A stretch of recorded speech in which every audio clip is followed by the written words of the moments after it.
BRS అధినేత కేసీఆర్ గారిని నందినగర్ నివాసంలో మర్యాదపూర్వకంగా భేటీ అయినటువంటి బీఎస్పీ రాష్ట్ర అధ్యక్షుడు ఆర్ఎస్ ప్రవీణ్ కుమార్ ఆ పార్టీ ప్రతినిధుల బృందం కొనసాగుతున్నటువంటి సమావేశం పార్లమెంటు ఎన్నికల నేపథ్యంలో ప్రాధాన్యత సంతరించుకున్న సమావేశం.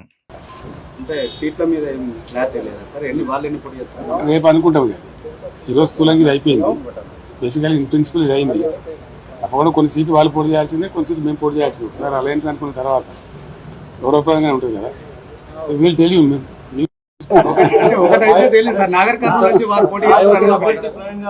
పెద్దపల్లి నుంచి చేద్దా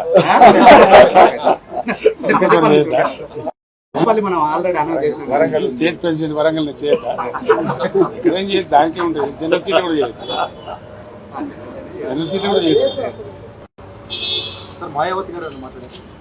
నేను ఇంకా తనతో మాట్లాడలేదు. ప్రవీణ్ గారు మాట్లాడి ఓకే చేసుకొని మళ్ళీ నాతో మాట్లాడారు. నేను రేపట్ల మాట్లాడతాను. పాత పరిచయం ఇతర పార్టీలు ఏమన్నా కలిసి వచ్చే అవకాశం చూద్దాం ఏం జరుగుతుందో. నేను సస్పెన్స్ ఉంది కదా మనకి ఇప్పుడు. Thank you sir. Modi tour పై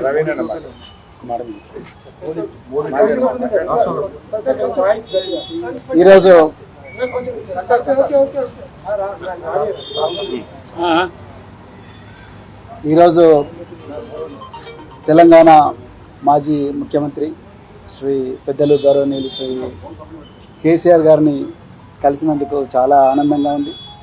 మరి ఈ తెలంగాణనే కాదు యావత్ భారతదేశం కూడా ఈరోజు లౌకికత్వం అంటే సెక్యులరిజం, లౌకికత్వం ప్రమాదంలో ఉన్నది. మరి భారతీయ జనతా పార్టీ చాలా పెద్ద ఎత్తున కుట్రలు చేస్తూ ఉన్నది దేశాన్ని చిన్నాభిన్నం చేయడం కోసం. మరి పూర్తిగా రాజ్యాంగాన్ని రద్దు చేయాలనే కుట్ర చేస్తూ ఉన్నారు.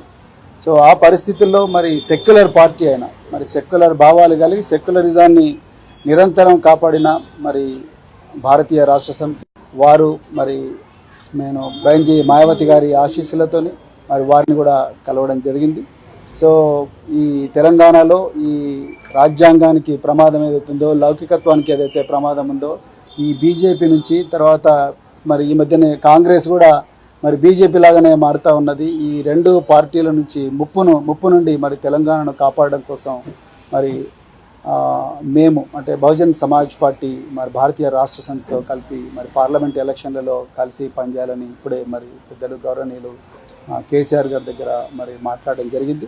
మరి తప్పకుండా మరి ఇంతకుముందు మీరు అన్నట్టుగా సీట్ల సర్దుబాటు విషయం ఏదైతే ఉందో, ఈ షీట్ షేరింగ్ విషయం అయితే మళ్ళీ మేము మా అధిష్టానానికి నివేదిస్తాం. అదేవిధంగా మరి